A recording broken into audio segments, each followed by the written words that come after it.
All right. So, Greg, you and I have talked about doing this for a while, but wanted to record a conversation between the two of us where you get to share your story a little bit. So we're going to do that this morning and hopefully be able to share this with some folks in our church and maybe some other folks for their encouragement.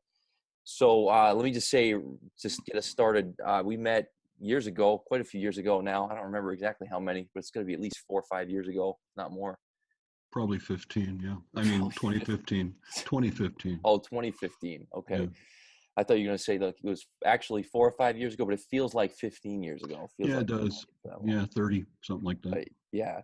But we met, I remember we were at a birthday party for your granddaughter at a park somewhere here in Olympia, and we ended up just throwing the football back and forth, and you knew that I was a pastor, and somehow I think you brought up the topic of the Greek language, the Koine Greek language in which the New Testament was written. And we started talking from there, and then you began to share your story with me, and I've known you ever since. You've been a part of our church, and it's been really encouraging. So I wanted you to be able to share that today. And so here's where we'll go. Just to set it up for you, to get your gears going. If I'm understanding correctly, your story, you went from being a Christian college graduate at Christian Heritage, right, to going into ministry as a pastor or associate pastor, and then ended up out of ministry and out of the church completely for 3 decades, basically out of the church? Probably somewhere, some between 20 and 25 years. Yeah. Wow. And then for the past 4 or 5 years since we connected, you've been an active part of our church. Huge encouragement to me and to the rest of our people. So let's have you tell the story a little bit. I mean, first of all, what led you into ministry in the first place? If you want to start there, I know you became a believer as a little boy. So then you go into ministry as a young adult. Talk about that a little bit. Okay, so I am gonna go back to my salvation experience because it plays in the rest of my life. Sure. So long story short, I was raised in a denomination that rhymes with Baptist.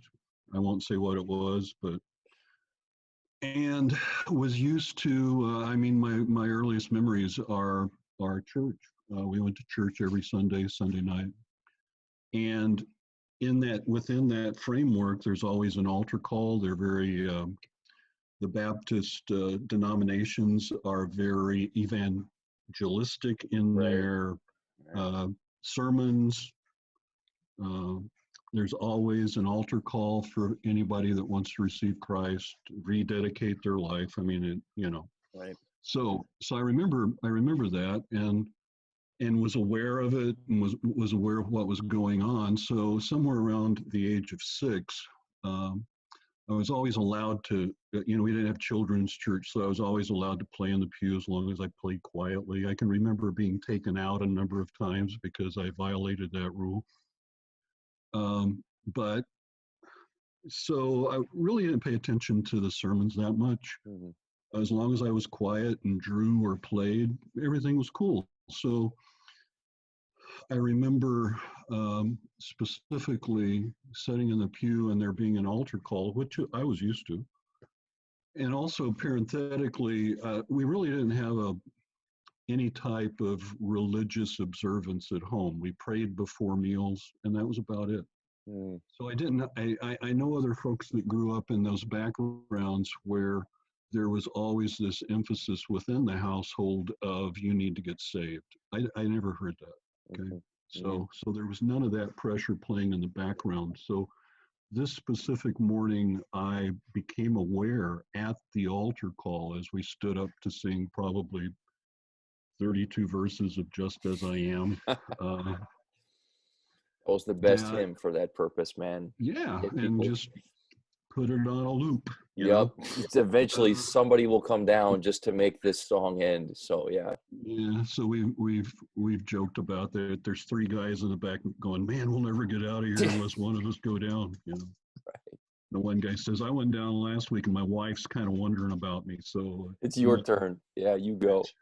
So, but Even though I do joke about that, I realize what occurred that day in my life, which was I was suddenly very aware that I was lost, Mm, and it wasn't, oh no, I'm going to hell. It was just, I'm lost and I need a savior, mm, and I can't, I just had this desperate awareness of my lostness, and mm, I pulled on my dad's sleeve, and he wasn't quite sure. I was crying.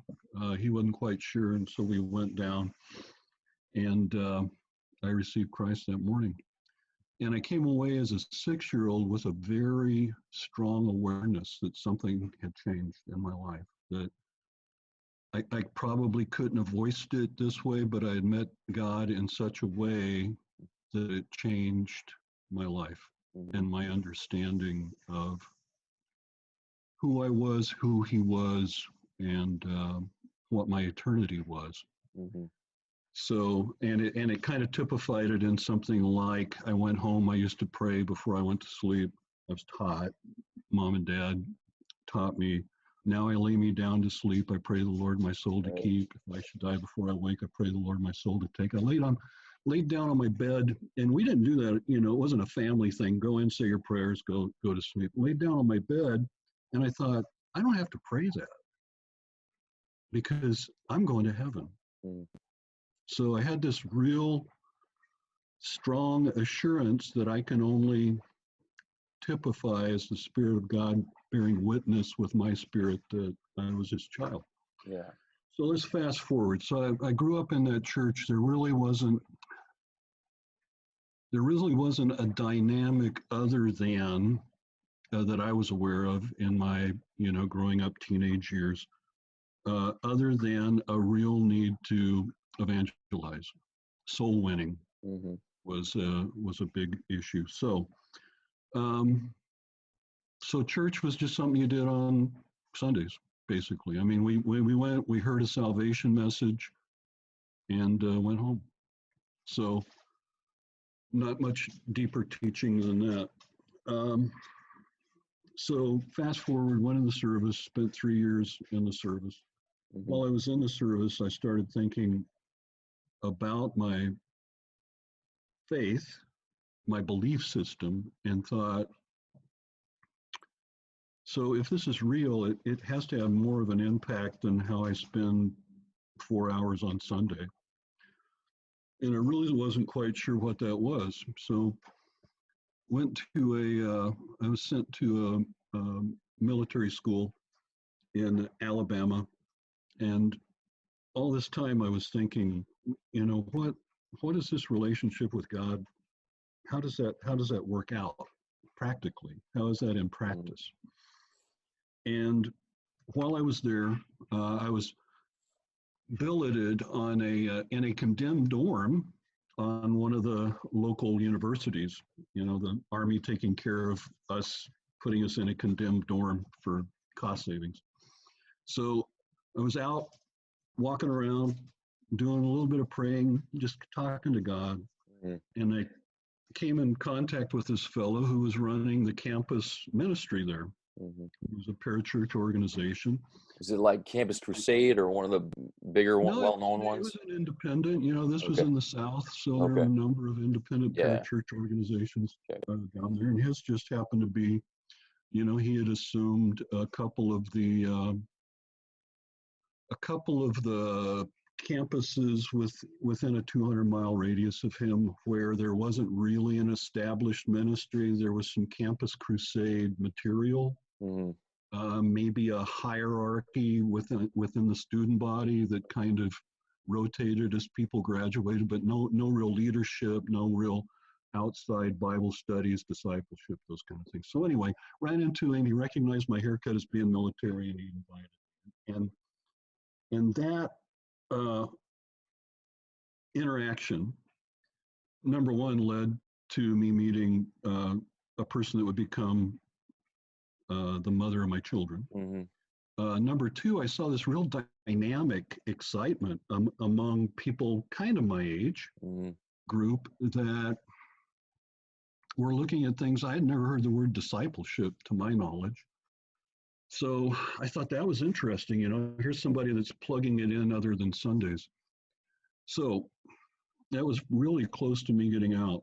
I was probably within uh, 6 months of separating from the service, and I got married to this Mm-hmm. person with about 2 months left in the service.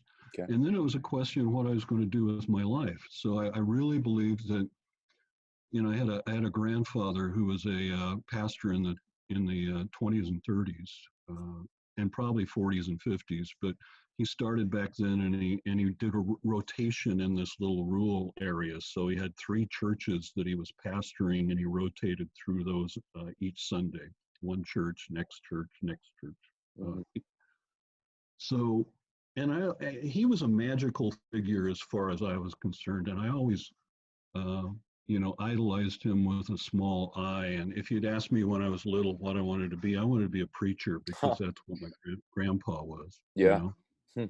So, so all of that came back, and I thought I'd like to get in the ministry. Some have a ministry. I was going to be a cop. I was an MP in the Is your service. MP, right? Yep. Mm-hmm. Yeah.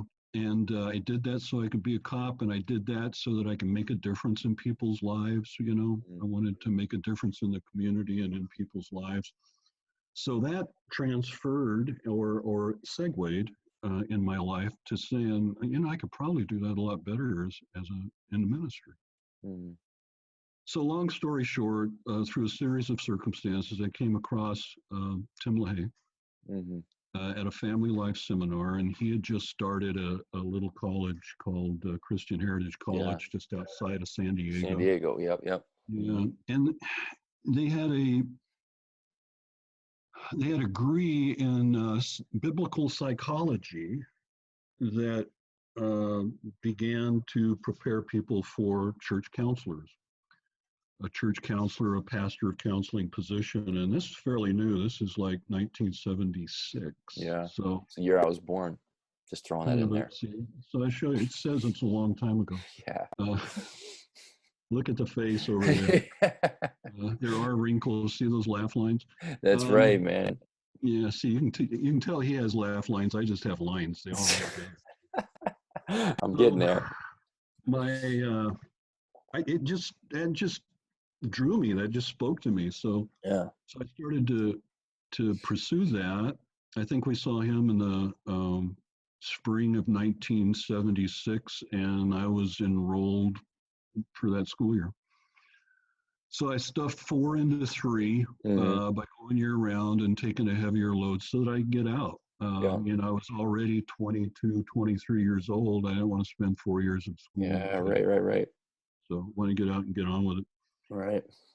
So I got out, came back up to the Northwest. The church that we had left had gone through a series of pastors, through a series of circumstances. So the pastor that was at this little church that we had left was not the pastor that we knew, but we had met him about, I guess, the summer before I graduated, and sat down and talked to him about what I believed God was trying to do in my life. And so we kept in contact, and he said, gee, I'd like to offer you a position as a pastor of counseling here at the church. So went back up, got on staff with them. So one of the things that was really important to me and that I was trying to figure out was my spiritual life, because I had gone so long and was so aware that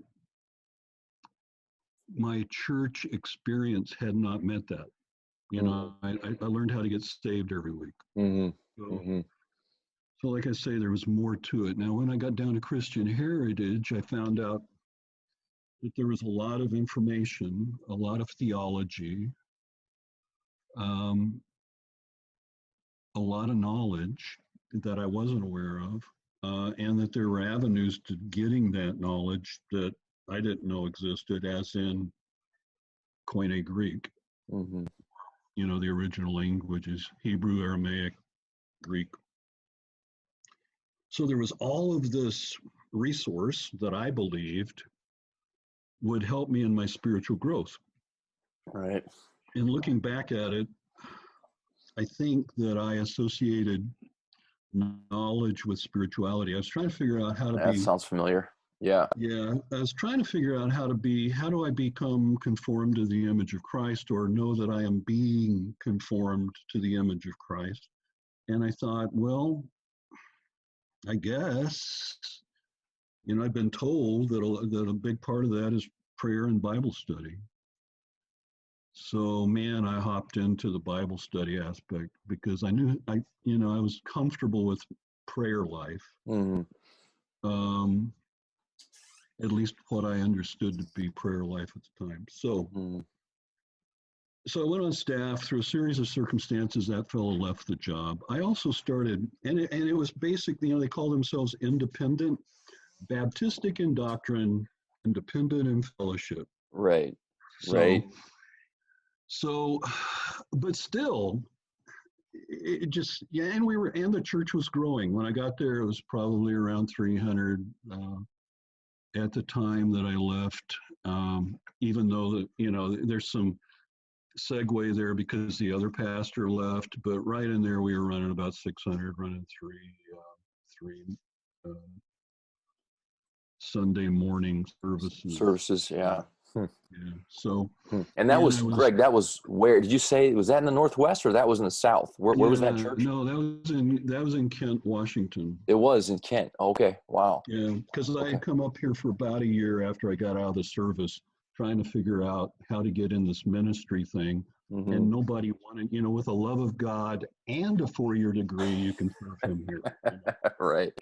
So, and I Right. was, Need that piece I of was paper. like, yeah, I wasn't happy with it Right. because I thought I'm going to be old. I'm going to be old when I get out. Yeah. Right. Like mid-20s.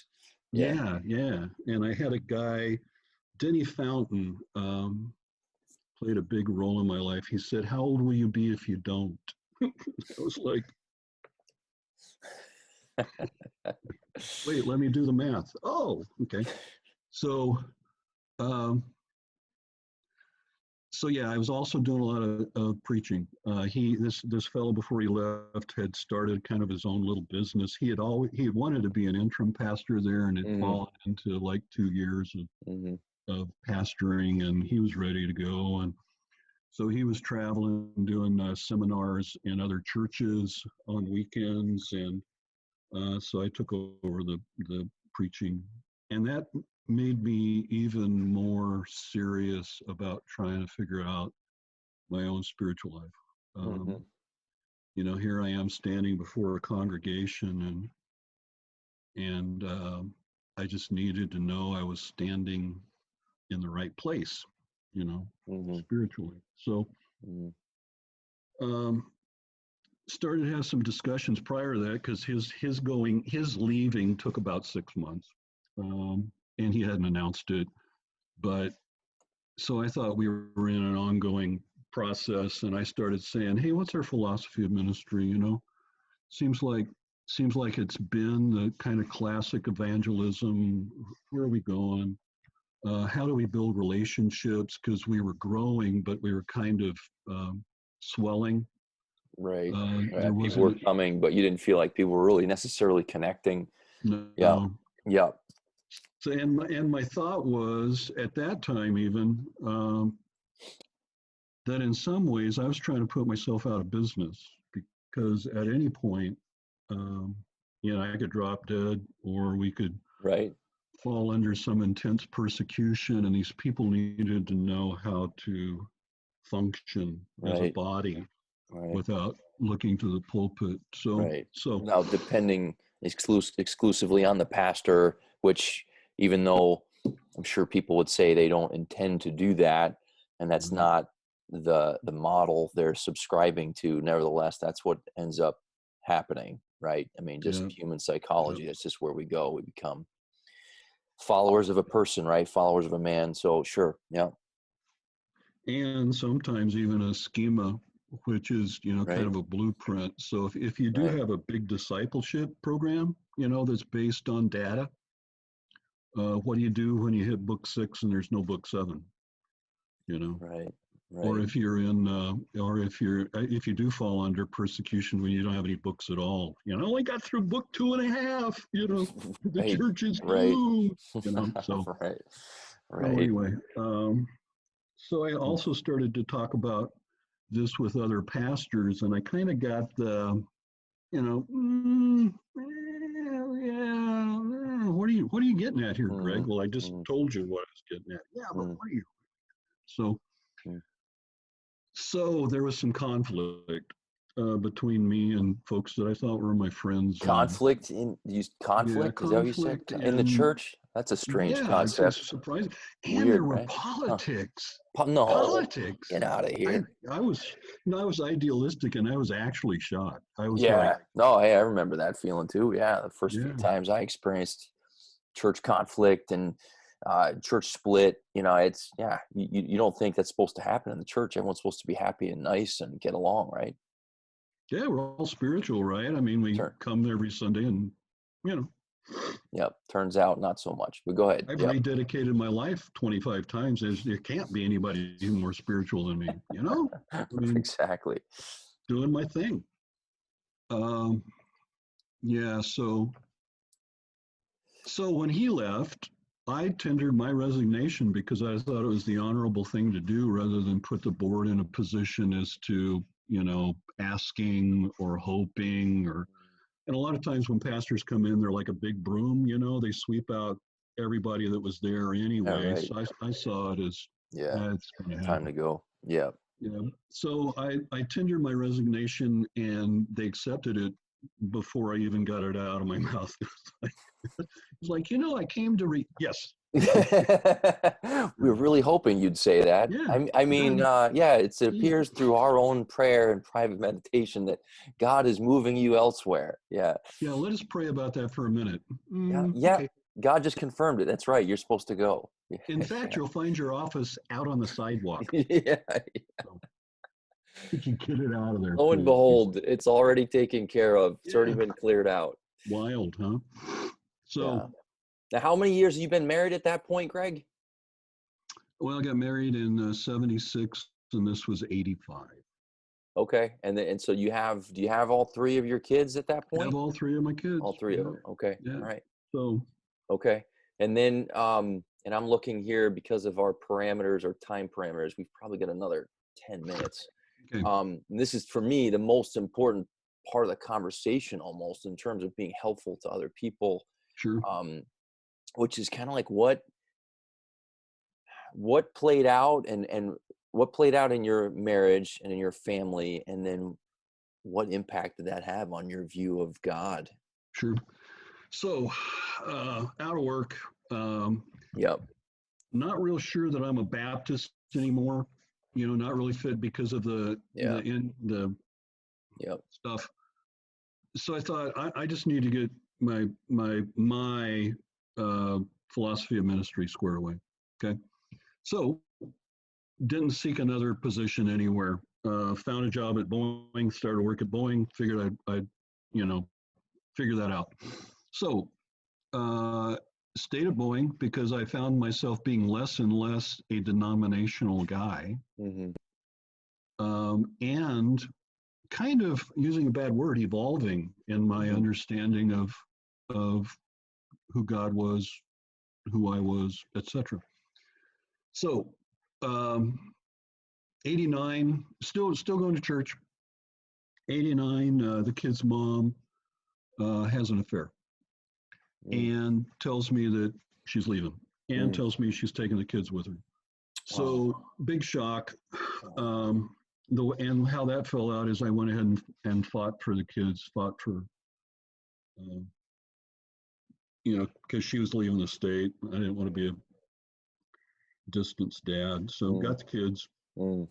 Wow. and her personality started to manifest itself, and she just started messing with the kids' head. At first, she was trying to draw them so that they'd tell the court, because we had a counselor who'd light them, draw them to her, try to get them Mm-hmm. to choose her. And when Take her they side didn't, and go with her. yeah, she really started abusing him emotionally. Mm. And at that point, after about a year of that, and seeing what she was capable of doing and the court not intervening, I was intensely upset with God Mm-hmm. because I believed that he should have protected him. Yeah. Yeah. So, longer story short, divorce, I get the kids. Um, I believe that that's the end of my ministry, at least Mm-hmm. within kind of Baptist fundamentalists, Right. because there will always be a question as to, Yeah. Right. me. Yep. So, Fitness for ministry, your qualification, or in this case, deemed disqualified from ministry. Yeah. and even if people said, well, she had an affair, she was unrepentant, you're free, there's always the question, but what role did you play? Sure. Yeah. And Sure. I thought, I understand that, and it was unfair to a congregation to add that to the dynamic of what's going on in a congregation. Right. So I really didn't pursue it, and it was part of it was I didn't want to pursue it because the longer this drew out, as kids got older, she continued to mess with their head. As the longer that drew out, the more angry I got with God that he wasn't protecting my kids. I was doing everything I should be doing as far as my spiritual life was concerned, which was prayer and Bible study and accumulation of knowledge and an attempt to apply it, et cetera, et cetera. So about 95, there was one of my kids had a serious issue, and that kind of flipped the switch for me because again, it was like the straw that broke my back. Right. Right. And so I was like, God, obviously I don't get you. Obviously I don't understand you. You're not who I've been told you are. And I think my anger turned into bitterness. Yeah. And then my bitterness turned into, I can't live bitter or angry trying to raise these kids. So we'll just put that whole thing aside, and I'm not even going to give it any. I'll just shove it aside. And try to be a good dad, try to build character, try to be character, try to be a good, So about 94, 95 was about the last time my shadow fell across a church parking lot, let alone a church door. Yeah. So it went that way and continued that way until my grandkids started going to your place. Yeah. Wow, man. And Laura said, hey, we've been invited to go to a Christmas deal. Yeah. And I was like, I remember that, man. Look, I vividly remember meeting you that Sunday. I think we had already met, maybe throwing the football, but I remember seeing you there at the church, and I'm thinking to myself, this guy does not want to be here at all. You had that look on your face. You're a good read, and I'm a good projector. Yeah. So at the time, I remember it, man. You were downstairs in the fellowship hall. I remember saying, yep, he does not want to be here. But so I looked like a biker, so I had all these walls, I had my glasses on, my man. Little watch cap on, big beard. Leave me alone. Your beard was bigger back then. Oh man, it was. Remember that? Anyway, full. Yep. People used to think it was ZZ Top, but it was ZZ Top-ish. So rather have anyway. So and I dealt with guys at work that I saw who were proclaiming that they had gotten saved, and all they were was what's the word I want? They were more they irritated people with the gospel rather than irritated people with what they were. Like they were irritating before, then they just became a new version of that. Like still irritating. Found something to be irritating, new to be irritating about. And I had kind of enough of that. I don't need you in my life, so leave me alone. So I came to church. Yeah. A little bit jaded. I mean, very jaded. Yeah, a little bit jaded, very jaded. But in there somewhere, I started thinking, there's very few things. I'm going to be retired. I was retired. I'm going to be retired for a long time. What do I want my retirement to look like? What do I want to say when I'm on my deathbed? Gee, I wish I'd watched more TV. No, that's not it. So I thought, what's important to me and what's kind of always been important to me? Well, a difference in people's lives. And what was the biggest difference that I've ever had happen to me? and my mind went all the way back to when I was 6 years old. Mm-hmm. So,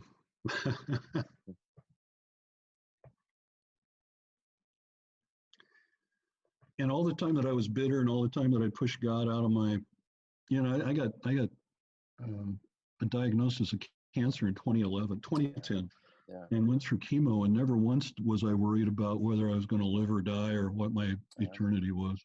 Yeah. I mean, you still had that assurance. You still had that going back to your childhood of believing that you were forgiven by God and had a Yeah, relationship with him, despite all the but baggage over. over all those years, right? Yeah. So I started to think about that, and what did I know that I knew that I knew? What do I know that I know that I know? Well, that's the preeminent one right there. Yeah. So it kind of kicked back into, so what do I do with that? Yeah. And Right. I Now didn't want to what? go to church, Yeah. didn't want any part of that. But so I showed up at y'all's place, and you and Don both, well, I don't think Don was there. I think Don was at War College. No, he was there. He He was was getting there. ready Oh for yeah. I college. remember he was, yep. I remember Because because he he and I met me talked about, downstairs. yep. Yeah, he met me downstairs and came over, and I thought, oh, good, here we go. Um, Yep. so An yeah, awkward, but an awkward forced church conversation. Here we go. yeah, Bring it on. Yep. yeah, we don't. No. So so yeah, so that's what opened the door to me. Here's what changed, I think, in me was I always thought grace was something that enabled. Grace was enabling. Mm-hmm. Um, and I started to hear a message. I don't remember how we decided to start coming back. Maybe it was because I thought, well, I'll give you guys, this is in my life, so I'll give it a Give chance, it a I guess. chance. And you and I Yeah, met for lunch at one point too. I remember that. we And we did. talked Yeah, about grace. And like you were yeah, starting to say, I mean, whereas at one point you viewed it as just a part of the formula, right?